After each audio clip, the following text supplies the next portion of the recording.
Jour 1 au printemps du on n'a pas pu engager sur les stands. Malheureusement, il y avait plus de place. Ils ont ouvert que 150 places. Et du coup, on s'est retrouvé à faire que les épaules. Après un cercle de départ, on part sur le numéro 1. Un saut avec une bonne place. Se serre un peu devant quand je me redresse. Et surtout, par rapport à cette hauteur, bah forcément, il fait pas un saut hyper démonstratif où il monte le garrot. Ensuite, en style, il faut bien prendre des grandes courbes, aller loin devant et derrière bien droit, avoir une bonne incurvation, etc. Enfin, vraiment les prérequis de base qui sont hyper importants. On n'a pas de contrat, rien du tout. Faut savoir que dans tout le tournant, il avait vu le cheval arriver en face sur sa ligne de saut de puce et du coup, il était un peu figé. Je me suis vraiment concentrée à ce qu'il aille droit, à ce qu'il continue et surtout à ce qu'il s'arrête pas de peur de l'autre.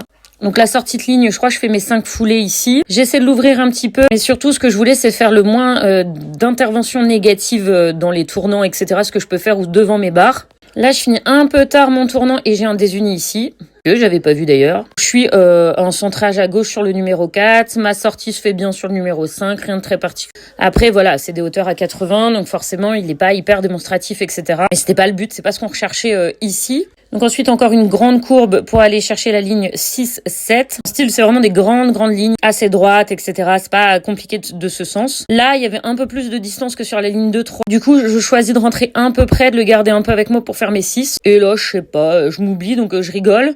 Et on entend Thaïs dire « Bravo maman !» Je vous remettrai l'extrait, c'est adorable. Là, on voudrait l'avoir un peu plus décontracté et moins figé dans l'attitude ici. Par contre, le tracé dans l'ensemble est plutôt bon. J'ai eu seulement 2,25 sur 3 sur le tracé.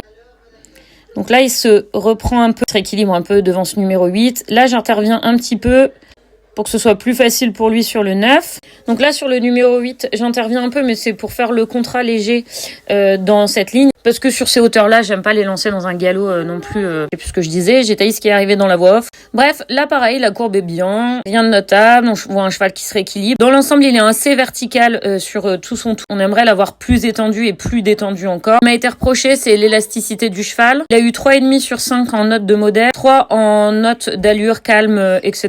Bon, j'avais un bon saut sur le dernier. D'ailleurs, c'est la première photo que j'ai mis sur IG. Et là, j'ai un désuni et un deuxième où il lâche encore le dos, cercle de fin. En plus, lui, ça l'aide jamais quand j'ai quelqu'un sur lequel je tourne autour pour faire mon cercle de fin. Mais bon, c'est pas grave, c'est des choses qui arrivent, etc. Ce que je suis contente, c'est surtout cette descente d'encolure à la fin du tour. C'est